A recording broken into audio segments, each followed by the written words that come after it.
हाँ, तो हमने कल आर्टिकल 51 तक पढ़े थे। गुड मॉर्निंग सभी लोगों को। आज हम प्रेसिडेंट और वाइस प्रेसिडेंट के बारे में बड़ी आसानी से लर्न करते हुए पढ़ेंगे और बड़े इंटरेस्टिंग वे में। ठीक है। हाँ, तो स्टार्ट करते हैं। देखो, प्रेसिडेंट ऑफ इंडिया के बारे में बताया गया आर्टिकल 52 से 62 में। आप सब लोग जानते हैं कि जो प्रेसिडेंट के बारे में जितना जो कुछ भी बताया गया है वो हमारा आर्टिकल 52 से 62 में बताया गया है। ठीक है। जैसे आर्टिकल 52 कहता है कि भारत का एक प्रेसिडेंट होगा, अर्थात भारत का एक राष्ट्रपति होगा। ये प्रेसिडेंट ऑफ इंडिया के बारे में बताया गया आर्टिकल 52 में। ठीक है। हम बड़े ही आसानी शब्दों में और बहुत क्लियर वे में पढ़ने का प्रयास करेंगे। क्लियरिटी रहे शब्दों में, अनुच्छेदों में, बोलते और सुनते समय बहुत स्पष्टता होनी चाहिए। यानी आर्टिकल 52 में ये बताया गया है कि भारत का एक राष्ट्रपति होगा। और फिर आर्टिकल 53 में भारत के राष्ट्रपति भारत का राष्ट्रपति संघ की कार्यपालिका शक्ति का विस्तार करेगा। अर्थात जो प्रेसिडेंट ऑफ इंडिया होगा वो संघ की कार्यपालिका शक्ति का विस्तार करेगा। ये बताया गया आर्टिकल 53 में। ठीक।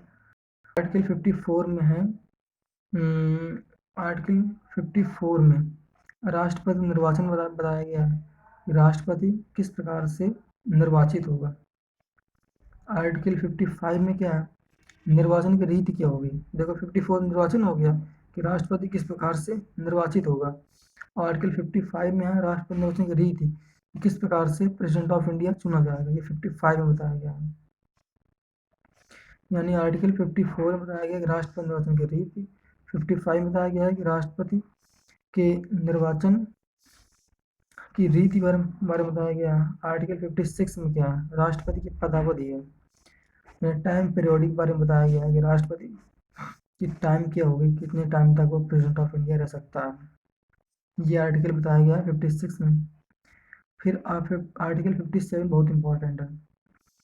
आर्टिकल 57 अर्थात 57 कहता है कि भारत का जो प्रेसिडेंट होगा उसके री इलेक्शन के लिए क्या क्या अर्हताएं होंगी, क्या क्या योग्यताएं होंगी। यानी री election of the president of India, article 57। 58 क्या कहता है, 58 कहता है भारत राष्ट्रपति निर्वाचन होने के लिए अर्हताएं क्या हैं। हाँ, क्या क्या अर्हताएं हैं 58 कहता है। 59 कहता है राष्ट्रपति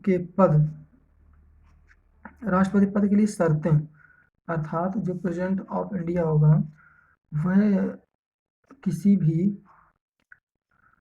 भी संसद या विधानमंडल का सदस्य नहीं होना चाहिए और न ही किसी लाभ के पद पर होना चाहिए। ये बताता है आर्टिकल 59। यानी राष्ट्रपति पद के लिए अर्हताएं। और हमारा 60 कहता है राष्ट्रपति की शपथ है, ओथ ओथ 60 में है। 61 में इम्पीचमेंट है, और जो 62 है इम्पीचमेंट है, और 62 में है राष्ट्रपति के रिक्त।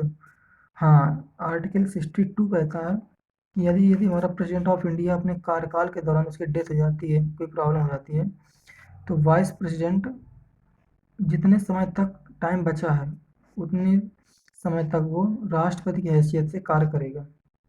ये हमारा बताया गया 62 में है। ठीक है। हमारा अब राष्ट्रपति कंप्लीट हुआ। देखो, आर्टिकल 52 से 62 तक प्रेसिडेंट ऑफ इंडिया था। सॉरी। अब आता है हमारा वाइस प्रेसिडेंट ऑफ इंडिया। तो आर्टिकल 63 में कहा गया कि भारत का एक वाइस प्रेसिडेंट ऑफ इंडिया होगा, अर्थात भारत का उपराष्ट्रपति होगा। आर्टिकल 64, हाँ, उपराष्ट्रपति का राज्यसभा का पदेन सभापति, अर्थात जो आर्टिकल 64 कहता है कि जो उपराष्ट्रपति होगा वह राज्यसभा का पदेन सभापति होगा।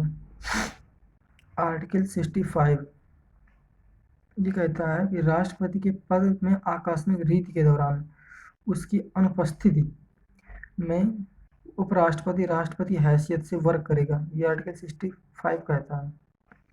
आर्टिकल 66 कहता है उपराष्ट्रपति निर्वाचन किस प्रकार से होगा, उपराष्ट्रपति का निर्वाचन किस प्रकार से होगा, ये आर्टिकल 66 कहता है। अब आर्टिकल 67 क्या कहता है, उपराष्ट्रपति की पदावधि क्या होगी, कितने समय तक वो वाइस प्रेसिडेंट रह सकता है। 68 कहता है उपराष्ट्रपति के पद में रिक्त को भरने के लिए निर्वाचन करने का समय और आकस्मिक रिक्त को भरने के लिए निर्वाचित व्यक्ति की पदावधि, ये आर्टिकल 68 कहता है। 69 क्या कहता है, उपराष्ट्रपति द्वारा शपथ या प्रतिज्ञान और शपथ का प्रारूप क्या होगा, ये आर्टिकल 69 कहता है। 70 कहता है अन्य आकस्मिकताओं में राष्ट्रपति कृत्यों का निर्वहन करेगा, यानी अगर कोई दिक्कत हो जाए तो आर्टिकल 70 के तहत वाइस प्रेसिडेंट राष्ट्रपति के कार्यों का निर्वहन करेगा। 71 में है राष्ट्रपति या उपराष्ट्रपति के निर्वाचन से संबंधित सशक्त विषय हैं।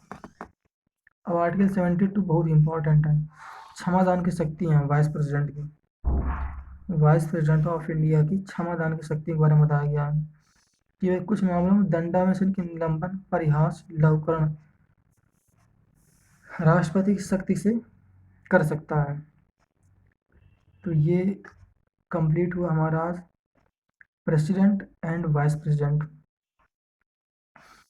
सबसे फर्स्ट थिंग्स आपको लर्न रखना है कि हमारा 52 से 62 प्रेसिडेंट ऑफ इंडिया, 63 से 73 वाइस प्रेसिडेंट ऑफ इंडिया। ठीक है, कमेंट करिएगा कैसा लगा आपको।